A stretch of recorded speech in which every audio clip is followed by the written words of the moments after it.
يا شباب يا بنات، مين فيكم كان زي صاحبنا ده في اول القصه؟ مين فيكم مش عايز ربنا بس لازم يروح لربنا سبحانه وتعالى؟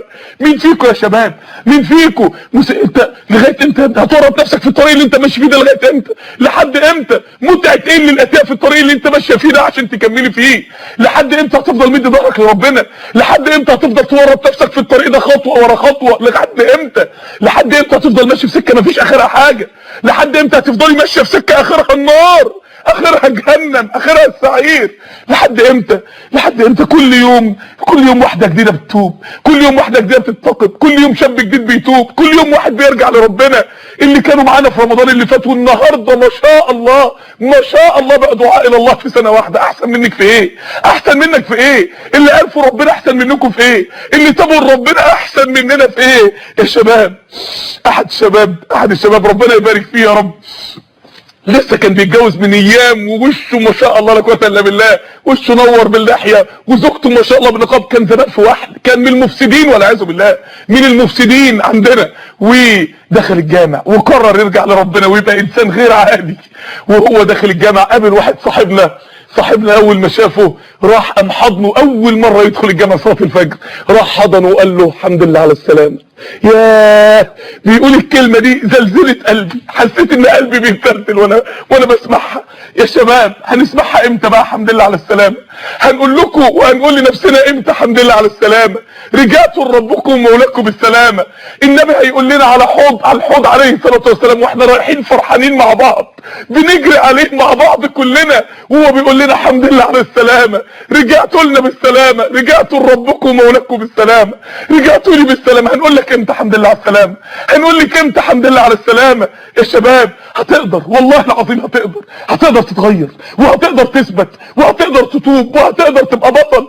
بس انا خايف ما اقدرش، انا خايف ما اثبتش. انت عامل حبيب قلبي زي واحد بيصحى من النوم، في اول ما بيصحى من النوم والدنيا برد وفي الشتاء و7 الصبح قاعد بيحاول، انا مش هقدر، دقيقتين بس، اصبر دقيقتين، قوم اشرب بق ميه، اشرب شفطه شاي، قوم بس دقيقتين هتلاقي نفسك فقت. لو كسلت هو كل اللي مطلوب منك تصبر دقيقتين، كل اللي مطلوب منك تصبريه شهر واحد، اصبر شهر وهتلاقي نفسك فقت خلاص وقلت ايه اللي انا كنت فيه ده؟ يا جماعه والله هي اول خطوه بس. يا شباب لو وقعت قوم وكمل، لو وقعت قومي وكملي، اوعوا تيأسوا، اوعوا تحبطوا ابدا يا جماعه. من الايات الخطيره والاسئله الخطيره اللي الواحد سالها لنفسه في ايات عباد الرحمن في سوره الفرقان.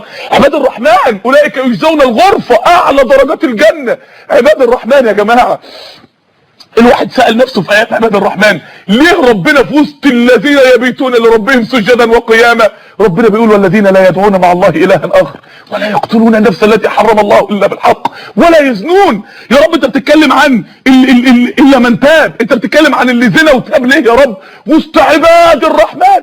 عشان ربنا يقول لكل واحد وقع في المكبائر انت قدامك فرصة تبقى من عباد الرحمن.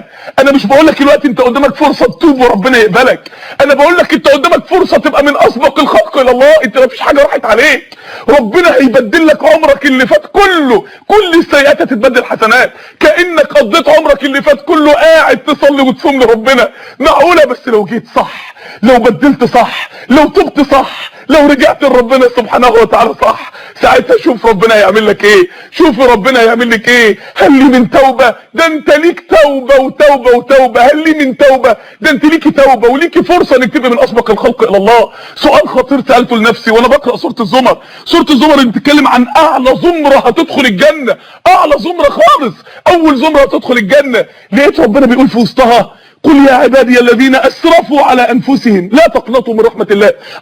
يا رب انت بتتكلم الزاني واللي عمل المنكرات والموبقات كلها، انت بتتكلم يا رب اللي اسرف على نفسه في المعاصي، انت بتتكلم اللي ما صلاش سنين، انت بتتكلم اللي بعد عنك كل ده يا رب في وسط الصوره اللي بتتكلم عن اعلى الزمر. ليه يا رب؟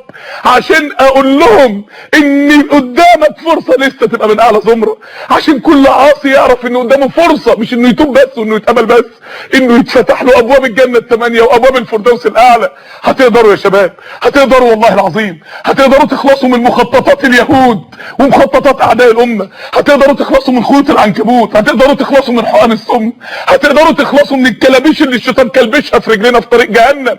هنقدر نخلص وهنقدر نتوب وهنقدر نبقى ابطال يا جماعه. عايزين نتوب لربنا، عايزين نرجع لربنا، عايزين نعرف طريق ربنا سبحانه وتعالى.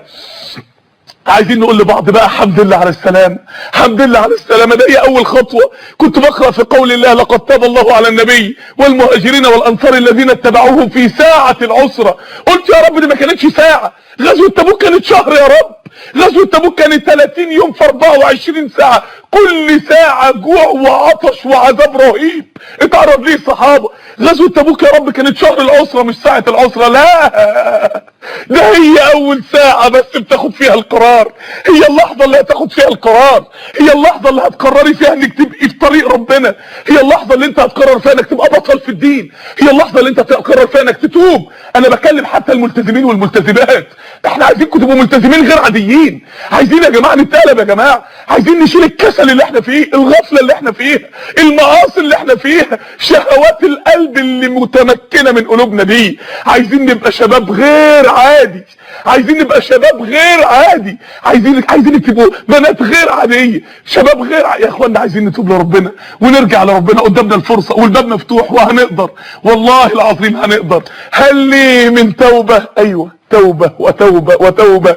طول ما انت بترجع لربنا سبحانه وتعالى. وصلنا لاخطر فقرة في البرنامج يا جماعة، فترة التوصيات، الفقرة بتاعت التوصيات. وما بقول فقرة زي فقرات العمود الفقري، فقرة يعني حاجة بتصلب طولك، يعني لو نفذت الكلام ده هو ده لازم التنفيذ يا جماعة. التوصيات دي العمود الفقري بتاعنا. الرسول عليه السلام كان بعد الجلسه بتاعته الصحابه كلهم ينطلقوا يشتغلوا بقى.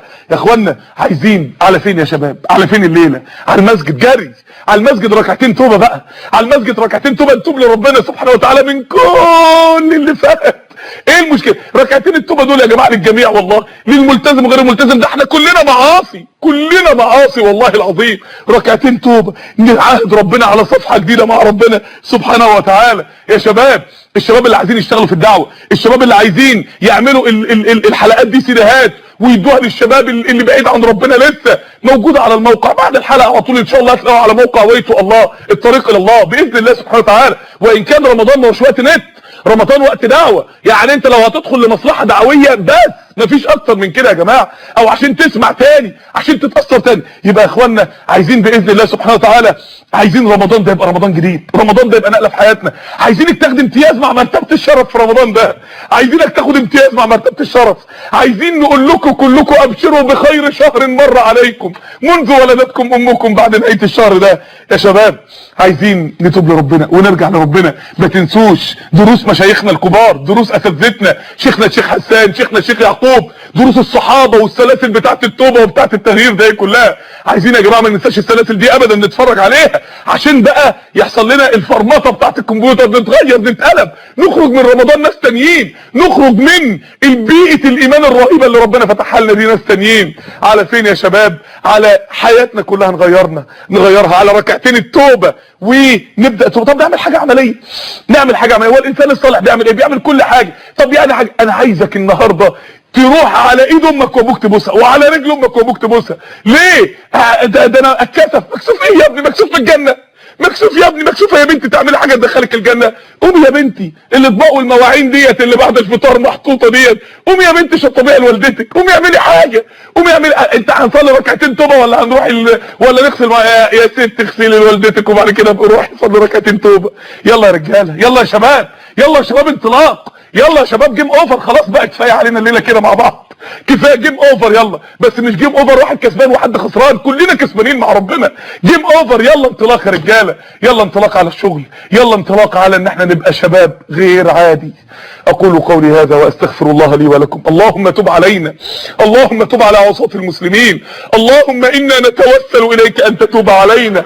اللهم اعصم اعيننا من النظر للحرام، اعصم اسماعنا من سماع الحرام، اعصم السنتنا من نطق الحرام، اعصم قلوبنا من تمني الحرام، اعصم بطوننا من اكل الحرام، اعصم ارجلنا من السعي للحرام. يا رب يا رب اغثنا، يا رب اجرنا، يا رب افتح على قلوبنا، يا رب يا رب يا رب املنا فيك كبير يا رب، يا رب ملناش امل غير فيك يا رب، يا رب افتح لنا بابك يا رب، يا رب اقبلنا يا رب، اقبلنا يا رب برحمتك يا ارحم الراحمين. سبحانك اللهم وبحمدك، اشهد ان لا اله الا انت، استغفرك واتوب اليك.